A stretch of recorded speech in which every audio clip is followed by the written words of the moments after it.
Selamat pagi Bapak dan Ibu Guru, juga teman-teman yang terkasih di dalam Tuhan.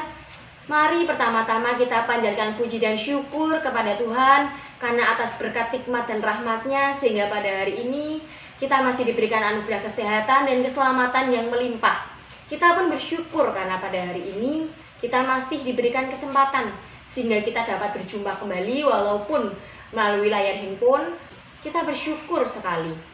Sama halnya kita pelajar kelas 12 ini, kita bersyukur karena sampai di titik ini pun semua karena berkat Tuhan, semua karena Tuhan Yesus memberkati kita, melancarkan segala urusan kita di dalam pendidikan ini. Ada sebuah kata-kata yang berbunyi, jangan menunggu bahagia, baru bersyukur, namun bersyukurlah, maka engkau akan bahagia. Karena Tuhan telah senantiasa memberkati kita sampai sekarang ini, maka kita sebagai manusia sudah selayaknya menghargai berkat yang telah Tuhan berikan untuk kita dengan mempersiapkan hal-hal yang terbaik untuk masa depan kita, terutama kita pelajar kelas 12 ini dalam hari-hari menjelang ujian. Hal-hal yang bisa kita lakukan untuk persiapan ujian kita ke depannya di kelas 12 ini, yang pertama adalah dengan berdoa. Sudah menjadi kewajiban kita sebagai seorang hamba, sebagai seorang manusia, meminta bantuan kepada Tuhan Yesus dengan berdoa. Sama seperti di Injil tadi, yang bunyinya, mintalah, maka akan diberikan kepadamu. Minta, kita meminta kepada Tuhan Yesus dengan cara kita berdoa. Ya mungkin kalau biasanya kita hanya berdoa pada pagi hari, bangun tidur dan akan tidur, kembali kita berdoanya 2 kali. Namun di dalam menjelang ujian ini kita bisa menambah doa kita dengan novena Hati Kudus Yesus. Kita berdoa setiap hari, kita berdoa setiap hari rosario, ataupun kita giat dalam berdoa malaikat Allah. Kita meminta bantuan kepada Tuhan agar segala sesuatunya di kelas 12 ini dilancarkan dan diberkati. Kemudian hal yang kedua yang bisa kita lakukan adalah dengan belajar dan mengerjakan tugas tepat pada waktunya. Sama seperti Injil tadi yang bunyinya, carilah, maka kamu akan mendapat. Kita sebagai pelajar, di sini makna yang konkret ialah dengan mencari ilmu, dengan belajar. Nah, dalam persiapan menjelang ujian ini, kita bisa melaksanakan atau menjalankan makna tersebut, kata-kata tersebut di dalam kehidupan kita sehari-hari dengan mengulas materi atau mereview materi yang telah diberikan oleh Bapak dan Ibu Guru. Misal kita hanya belajar ketika akan mengerjakan tugas saja, namun kita bisa meluangkan 1 jam saja setiap hari untuk belajar mengulas materi-materi tersebut agar materi tersebut ingat kembali di pikiran kita. Karena kita belajar, kita membaca, kita menjadi tahu, menjadi ingat kembali materi tersebut. Kemudian yang kedua adalah dengan mengerjakan tugas tepat pada waktunya. Karena saya percaya seorang guru selalu menghargai muridnya yang mengerjakan tugas tepat pada waktunya. Karena siswanya mengerjakan tugas tepat pada waktunya, maka seorang guru pun akan memberikan nilai yang terbaik untuk murid tersebut. Nah, oleh sebab itu kita sebagai seorang pelajar, kita harus menghargai semua guru dengan mengerjakan tugasnya tepat waktu. Gurulah yang berperan penting terhadap pendidikan kita. Dan ketika akan menjelang ujian ini, jangan sampai kita melakukan sistem kebut semalam. Yakni kita hanya belajar semalaman sampai berjam-jam, yang akhirnya justru otak kita menjadi blank ketika waktu hari H, sehingga kita tidak dapat melaksanakan ujian tersebut dengan baik. Jadi sudah seharusnya kita menyicil materi sedikit demi sedikit, maka kita akan menjadi ingat.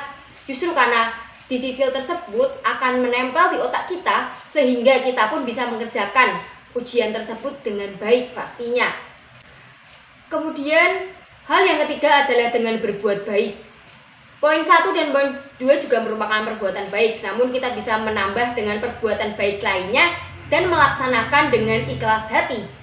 Misalnya, yang pertama adalah dengan berbagi atau bersedekah kepada orang yang tidak mampu.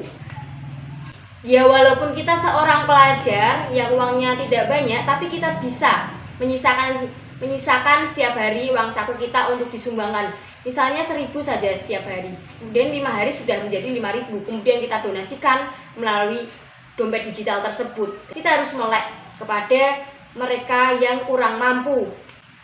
Kemudian yang kedua adalah dengan menaati kedua orang tua kita. Ya sudah sepatutnya kita sebagai seorang anak, kita menaati kedua orang tua kita, karena itu adalah pemberian yang terbaik dari Tuhan untuk kita. Mau bagaimanapun orang tua kita macamnya, itu adalah kasih sayang yang mereka berikan untuk kita. Kita harus mensyukuri anugerah tersebut, teman-teman. Nah, dalam hari-hari menjelang ujian ini kita bisa dengan menaati aturan-aturannya, kita tidak berbohong. Kemudian ketika kita disuruh untuk membeli sesuatu atau melakukan sesuatu, kita harus segera melaksanakannya. Kita harus patuh, karena restu orang tua sangat berpengaruh untuk pendidikan kita. Mereka lah yang membesarkan kita, dan kita pun harus menghargai kedua orang tua kita. Jadi teman-teman, ada 3 hal yang bisa kita lakukan. Yang pertama adalah berdoa, kemudian yang kedua adalah belajar dan mengerjakan tugas tepat waktu, dan yang ketiga adalah berbuat baik. Ketiga hal ini saling berkaitan. Seperti ada di Alkitab tertulis ora et labore, yakni berdoa dan berusaha. Karena usaha tidak akan mengkhianati hasil, teman-teman. Jika kita mau berjuang, kita pun akan mendapatkan hasil yang melimpah. Tuhan Yesus saja mau berjuang untuk menebus dosa-dosa kita. Sudah selayaknya kita pun sebagai hambanya berjuang untuk masa depan kita sendiri. Jika kita tidak berjuang untuk masa depan kita sendiri, siapa yang mau memperjuangkan masa depan kita? Kita pun harus mulai memikirkan masa depan kita. Seringkali kita cemas, seringkali kita takut jika tidak diterima di PTN yang kita harapkan. Namun teman-teman, Tuhan Yesus telah menguatkan kita. Tepatnya di Filipi bab 4 ayat 1 yang bunyinya, serahkanlah segala kekhawatiranmu dan kecemasanmu ke dalam doa dan puji syukur. Tuhan saja sudah mengatakan bahwa sudah, serahkan saja kepadaku. Kita berarti tandanya kita diajak untuk mendekatkan diri kepada Tuhan, kita berusaha, kita berdoa, maka hasilnya pun akan mendapatkan yang terbaik. Ya mungkin kita lelah, tapi percayalah teman-teman, semuanya akan berbuah manis dan indah jika kita mau sungguh-sungguh untuk mempersiapkan masa depan kita ini. Sama seperti di Amsal pada bab 23 ayat 18 yang bunyinya, karena masa depanmu sungguh ada dan harapanmu tak akan hilang. Memang kita tidak tahu kita ke depannya seperti apa, kita mau jadi apa nantinya, tapi jika kita mempersiapkan masa depan sejak dini, itu adalah hal yang terbaik yang bisa kita lakukan. Ketika kita sukses, maka orang tua kita pun juga ikut senang. Walaupun kesuksesan setiap orang itu berbeda waktunya, tapi percayalah, ketika dirimu melibatkan Tuhan dan ada usaha, maka kamu akan mencapai hasil yang maksimal. Tuhan tidak akan menutup mata, teman-teman.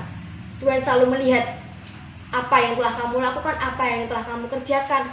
Tuhan akan selalu memberikan yang terbaik bagi dirimu, namun sesuai pada waktunya. Untuk menguatkan iman kita, kita bersama untuk menyanyikan lagu Waktu. Semua ada waktunya, percayalah teman-teman. Bila kau izinkan sesuatu terjadi,